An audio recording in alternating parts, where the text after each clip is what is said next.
I promised a client of mine that I would answer a question this week.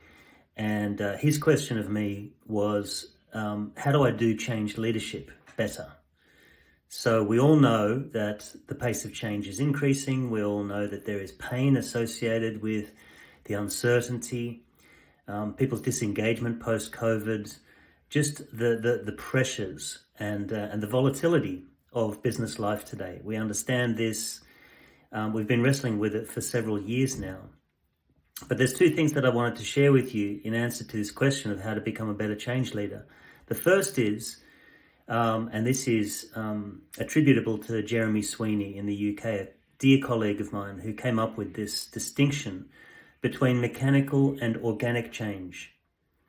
And often we confuse these two things. So mechanical change is the structural change that you can make to implement change in an organization. Systems, processes, reporting lines, restructures, acquisitions, all of these things are fantastic and can be very effective in terms of evolving an effective organization.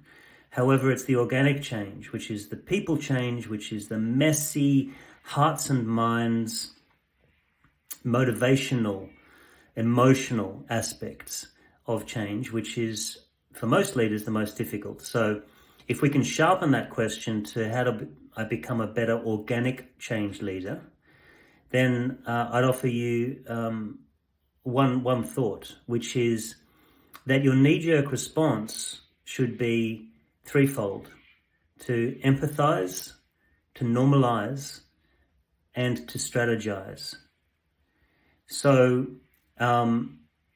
instead of, trying to solve problems for people who are concerned about change, who are not quite on the bus, who are struggling, maybe with mental health issues, or just more everyday challenges associated with the environment that I've just described.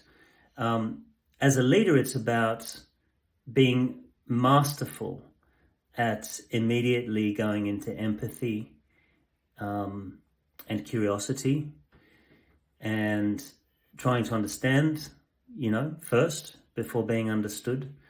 But then secondly, to normalize it and to really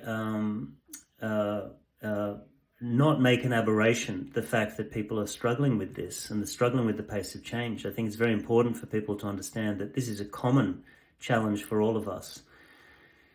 And once those two steps have been fulfilled, I think then it becomes about, okay, what can we do? How do we want to be in the face of this? Given there are certain things which are not going to change, the pace of change is not going to stop. How can we actually operate and flourish in the face of this? And working with your colleagues, working with your team around this particular question, I think is incredibly useful at this point. So I hope that's helpful. I hope you have a fantastic weekend, and I'll speak to you next week.